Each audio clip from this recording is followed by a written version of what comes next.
Jeffree Star and James Charles accused of exploitation, Johnny Depp gets paid, plus a massive breakthrough on a vaccine for COVID. all of that and a lot more coming up, but first make sure you smash that like button because it really helps us out. But with that out of the way, this is Inform Overload and welcome to the weekly roundup. So it looks like we have an update in the cheating situation we covered a while back with boxer Ryan Garcia and influencer Malu Trevejo. So the situation ended with Ryan's pregnant, on and off again girlfriend exposing Ryan on Twitter for lying that he was preparing for a fight when he was actually out with Malu. Then Malu commented that she didn't know he was currently in a relationship or that he had a child on the way in general. And Ryan ended it off saying that him and Malu went out as friends and they got caught up in the moment. But it looks like Malu isn't happy with that response and she just decided to blast Ryan on her social media accounts and basically expose him for being a serial cheater and lying to her. She posted screenshots of their text messages and DMs together, where it's very clear that Ryan is trying to pursue her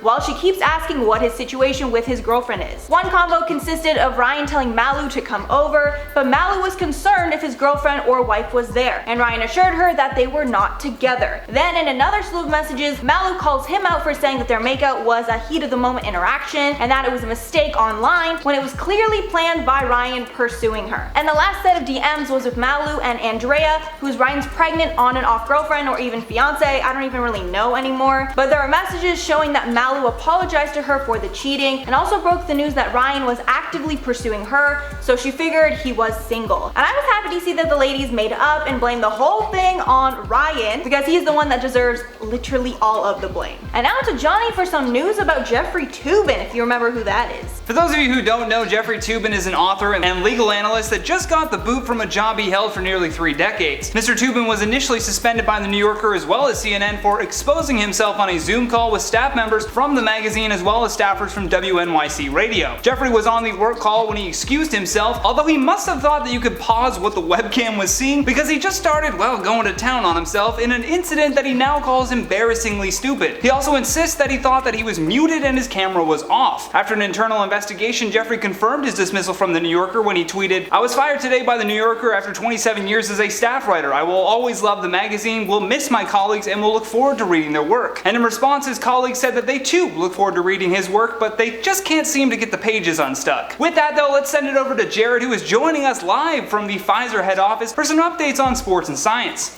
Justin Turner masked up in LA following World Series COVID drama. For those of you who don't remember who Justin Turner is, I'll give you a quick refresh. During Game 6 of the World Series, in the 7th inning, a player was pulled after it was determined they tested positive for COVID. That player was Turner, who was told to isolate immediately. However, the Dodgers would end up winning that game and the World Series, leading to a celebration on field. Turner would end up coming out to celebrate and even took a photo without a mask, sitting next to the team's manager, Dave Roberts, who is a cancer survivor. Following the immediate backlash, Turner would apologize for his actions, and now it seems 2 weeks later, he's been photographed wearing a mask around LA while walking his dogs. However, it's now being reported 5 members of the Dodgers organization and 1 family member have tested positive for COVID. It's unclear who, but still scary times. And speaking of scary times, a double overtime game between 2 undefeated teams in Clemson and Notre Dame saw it come down to the wire. Notre Dame would end up winning it all, and usually fans would storm the field to celebrate. You'd think with the pandemic that tens of thousands of students would know better, yet still the field was so packed you could barely see the turf when all was said and done. Search Twitter, I'm sure you'll be just as shocked as I was. Moving on to some science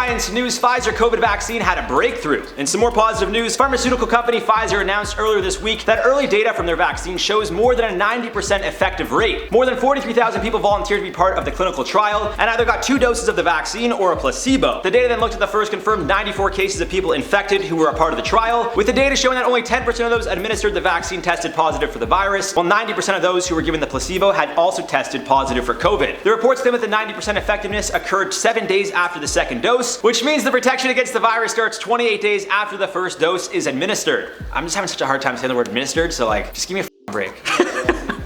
The company released a statement saying they plan to get the okay from the FDA by the 3rd week of November, citing an emergency use authorization. This time frame would be in accordance with the standard 2-month time period after the second dose has been administered in volunteers, in which the company will continue to monitor for any side effects. And now I'm going to send it over to Charlotte Dobre, who's joining us from the Potato Kingdom. Charlotte, let's hear what you got to say. Mwah, love you.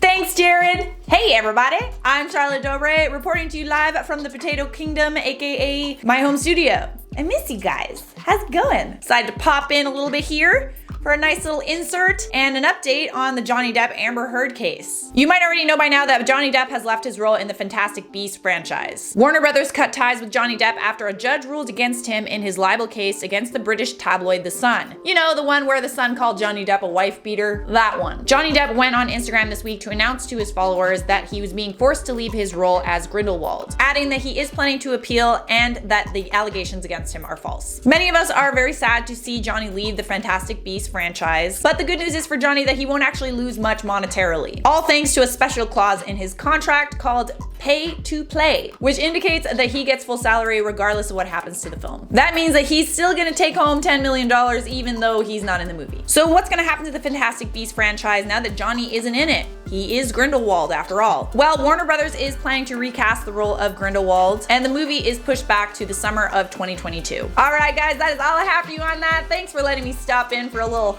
ditty here. If you haven't subscribed to my channel yet, definitely come hang out.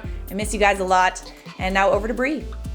Thank you, and nice to see you again, Charlotte. So remember that scene from Back to the Future Part 2 when Marty McFly tries on those auto-lacing Nikes and they were like the biggest deal? Since that moment in movie history, people have been trying to recreate those laceless shoes, and it's actually been done. Back in 2016, Nike released the Nike Hyper Adapt 1.0s, which were the first widely available auto-lacing shoes right behind the initial limited release of the Nike Mags the year before. Since then, they've released different designs and evolutions of their self-lacing shoes, but just recently they've made the jump to a new model and people are pretty hyped about it. The Jordan brand has now introduced their own futuristic shoe to the world, and they're calling it the Air Jordan 11 Adapt. These are the first Jordans to have Nike's electronic lacing feature incorporated into their design, and this new upgrade comes just in time for the brand's 25th anniversary. These new shoes aren't just cool because of their auto lacing technology though. These kicks can be controlled through the Nike Adapt app, where wearers are not only able to adjust the shoe's fit, but also the colors of the Adapt buttons that you use to lace the shoes. These shoes look pretty sick. I'm not the biggest shoe aficionado, but I mean, these are still pretty fire. So far, they're being released with a mostly white color palette, but I'm sure in the future we will see more color variety. They're going on sale late next month and will be priced at $500, so if you haven't already blown all your money on a new gaming console like many have, I suggest you start saving now if you want to get a pair of these. But speaking of gaming consoles, let's get into some news about the Xbox Series X. Before I get into the story, I want to ask you guys in the live chat if you're team Xbox or team PlayStation. I am 100% team PlayStation and I will fight anyone for a PS5. But just kidding, I already bought it. Haha. Now let's talk about Xbox. So apparently there have been some videos going around that show the new Xbox Series X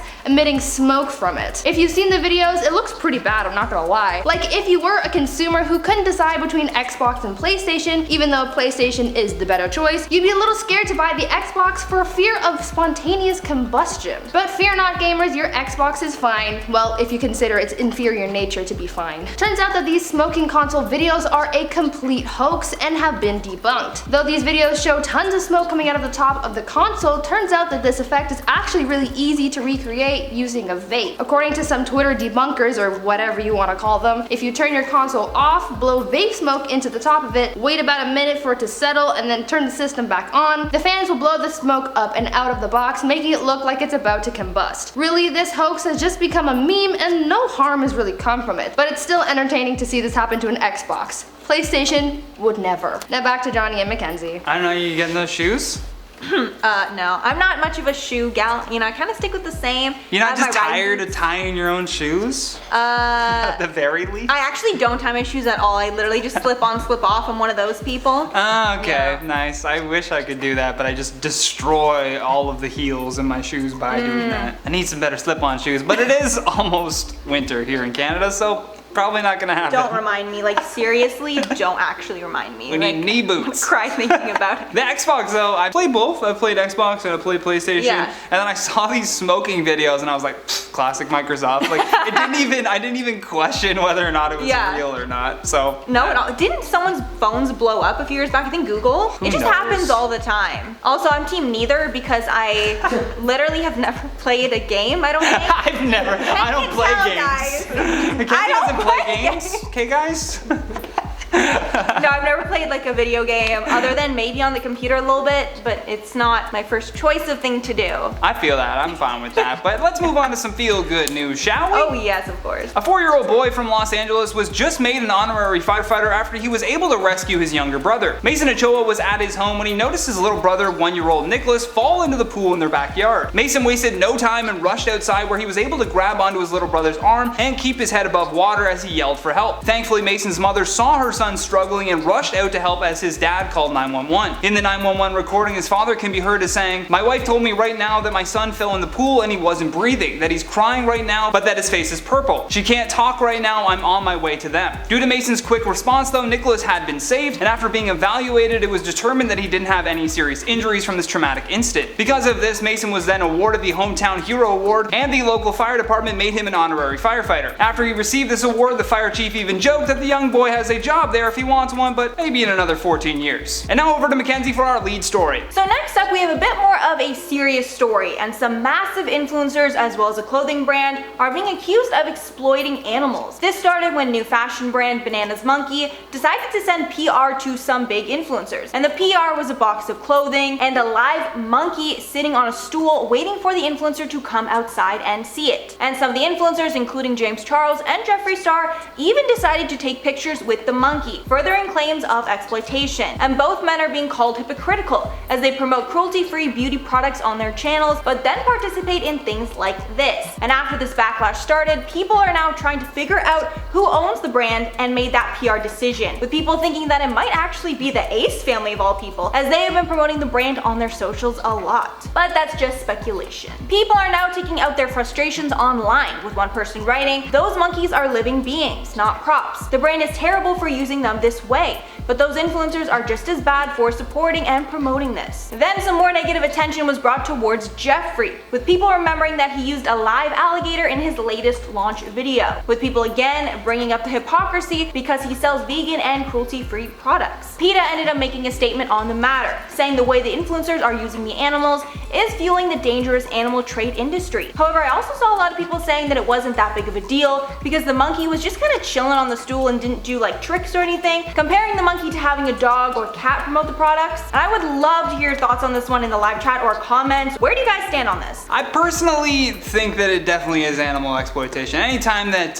somebody can make a profit off of an animal that should otherwise just be in the wild and left to their own devices, Yeah. that's the definition of exploitation. These influencers are using these animals as a form of clout to get clicks. Yeah. And in return, they're getting paid for it, right? They're getting sponsorship deals, they're getting advertiser dollars on their videos. Yeah, and that's why they take pictures, because they know it looks cool. Yeah. Like Jeffree and James, like they didn't just take a video, they were like, oh, like get me, like or they didn't take a even picture just of me with the do monkey. it and not tell anyone about it. Yeah. Like I could be hanging out with a monkey on weekends and I just don't tell Not anyone. boast about it. I don't, but I'm just saying. What does Johnny do on his weekends, everyone? Comment down below. Wrong answers only. With that though, let's check out some of your comments from our last weekly roundup. So Teresa17 says, interesting how the rich never pay their employees. That's how they stay rich. It really is. It's awful. I don't understand it. And they don't tip, ever. Bad tippers. I don't get it. Some are good, but I'm most sure of them are some bad. Yeah, I've heard a lot are bad. Mistress Jen says, sorry Mackenzie, love you, but I gotta side with Johnny on this one. The cream is the better part of the Oreo, in my humble opinion. No. False. One for the cream team. The cream is trash. Then Pamela Soda says, I thought the title read Kanye sues Trisha. Anything's possible, it's 2020, guys. That would be the tea though. That would be like just life altering. I don't even know if that would be tea, like why? I don't know how to feel. She'd Yeah. probably say some stuff about him. I mean, Oh, Kanye, watch out. We'll look into it. Marwa Feta says, I'm with Mac on this one. More cookie, less or no cream. Yeah, we got some sanity here in the comments, people. I guess we're one for one. Let us know in that live chat though which side you're on. Then Leo Murdest says, I'm just here to see the thirst comments about Johnny Rogers being in a suit. And look who's in a suit again today. I Nice wonder little why. sweater vest. I look like I'm about to go to court. You know, you guys really liked Johnny in the suit, so I mean, you got your prayers again, he's wearing it again. Once a week. That's Yeah. all we're gonna do. I can't think of a reason why he would wear it, but yeah, no. He likes those good comments. Flood him with the positive comments, guys. I'm okay with the positive comments. But that has been our weekly roundup. We hope you guys enjoyed this video. I've been your host, Johnny Rogers. And I'm Mackenzie Smith. And until next time, stay classy. Bye. All of that and a lot more coming up. But first, make sure you smash that like button. We're off to a rolling start. I picked this story just for the joke at the end. Which means protection. What am I trying to say here? Okay. I know, that's why. I'm like, what's going on here? That was a tough one for me. All right. Back in 2016, just that was it. Back in 2016. That he's crying right now, but that his face is purple. Say that better. Alright, we got the big guns coming in. So I have to fix everything. Their shirt is temperamental one. Not wearing again. Sliding on in. Sliding on in. Johnny went on Instagram this week to announce to his followers that he was leaving his role as Grindelwald. Johnny Depp